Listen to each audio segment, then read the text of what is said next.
everyone, and welcome to episode 7 of the Nerdosphere. We're back after a 2-week break from the holidays, and we are here with special guest Torian White, and we're going to talk about 17 things that we're excited for in pop culture for 2017.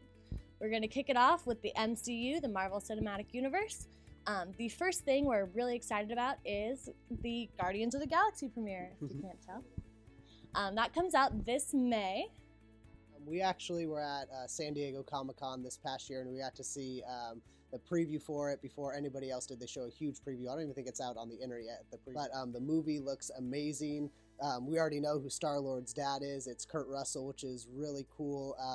Baby Groot looks awesome. Little baby that's kicking ass the whole time. I was say, he's a baby that kicks ass. There's more character development, you can already tell. Yondu has a new headpiece, I believe, is what you would call it. Yeah, he's looking like he's working with the Guardians of the Galaxy this time around. Yeah. So I'm interested Yeah. to see And what's so going on is Nebula. Right. So she will be a part of the Guardians this time instead of on the bad side. there. They're also introducing a new character, Mantis, and she's the one. If you've seen the trailer, she's the one that's got like kind of the psychic powers a little bit, and she's probably going to be a little bit more of a comic relief, just as Drax was in the first one. So then the next movie after that is Spiderman Homecoming. We got to meet the new Spider-Man in Civil War, but we haven't gotten to hear his personal story yet. It seems like they're kind of doing a coming of age story. You know, like they're spending more time on the high school aspect of it, and they're not exactly going back and showing us, you know, Uncle Ben's death and all the things that we know about Spider-Man already, and kind of just not taking things all the way to zero, but you know, showing us enough to where we introduce ourselves to this new Spider-Man that looks very promising and super awesome. Aunt May's so young now. She's gone from like 80 years old to 37 now, it seems. Well, Tony Stark even said in Civil War, "Oh, that's the hottest aunt I've ever seen." Everyone in the Avengers now is basically pretty much way older than us. It's really cool that we're gonna have a young kid thrown into the mix that'll kind of switch up the group a little bit. switch up the dynamics, which is awesome. Same thing with Captain Marvel, who's coming. Yeah, Brie Larson. So maybe, you know, they're taking the Avengers universe that we know and they're kind of passing it on to a younger group. A new set of Avengers. After Infinity War Part 2, it'll probably be them taking over, phase out Iron Man, Captain America, Hulk, all those guys. But then it'll still continue in the story, which will be maybe keeping awesome. You know, Doctor Strange and Ant-Man and, you know, characters like those. And after Spider-Man comes out, then we have a new Thor, which is Thor Ragnorak, and we will see in that movie, we'll see Thor, we'll get to see the Hulk, Bruce Banner, and we'll also get to see Doctor Strange. So that's when Doctor Strange is kind of going to emerge into the rest of the Avengers, which is cool because it's always good to get new characters in there. This one I'm super excited for. Spoilers, at the end of Doctor Strange, we see Doctor Strange and Thor talking. You know, Doctor Strange is kind of asking him, you know, why is he in New York? And Thor says he's looking for his father with his brother and seeing what happened to him, because last time he saw Odin, Loki was taking his place. So we need to see kind of how things spin off and go into that world.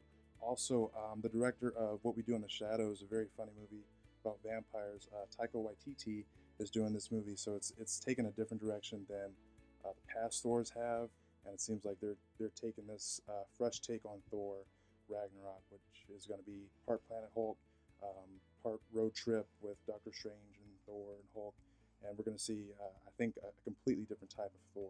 Yeah, we've already kind of seen that type of Thor with the Daryl videos. Yes. I don't know if everyone's already seen them, but if you haven't, we will link them in the bio. Go watch those. It's great nice entertainment. Taste. Nice of what we have to look forward to. Yeah. So, and basically, if you haven't seen it, it's about Thor in the real world, and he becomes friends with this guy named Daryl, and he's kind of trying to live everyday life, and he's also wondering why the Avengers haven't called him into the Civil War. It's really funny, and they keep up with the marketing strategy that they.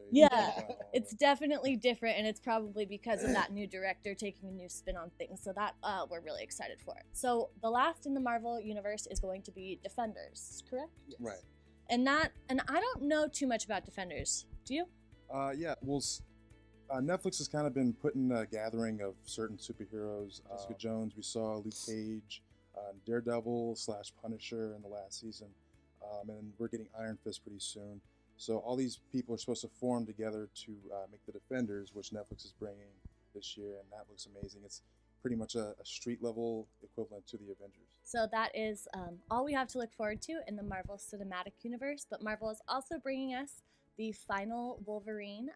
It's called Logan, and it's going to have Wolverine and Professor X and a new mutant. Girl. It's a young She's girl, a young correct? girl, yeah. And it's going to show her training. And although Professor X died, it seems that he's in this movie. So I think how he'll be in this movie, he'll be portrayed through their minds. Like, he can still communicate with them, but I don't think he'll be physically with Logan throughout the film. So just from seeing the previews, the plot, I assuming what's happening, these are the last mutants left, and the humans are trying to hunt them down and kill them, is what my take from it. It looks very, very sad, but exciting at the same time. I mean, the music, if you listen to it or if you've seen the trailer, it seems like sad and depressing. They're just getting hunted down. They're dirty. They're like using every last thing they got to keep the mutant species alive because the humans are wanting to essentially make them extinct. Yeah, they're really bringing a really somber tone to close off this final Hugh Jackman. I guess this is his last movie. Yeah, he said. So this is his his send off, and they're old man Logan, and we're gonna see where this goes, and it's gonna be another send off to a new character, X-23, that we're gonna see in this movie.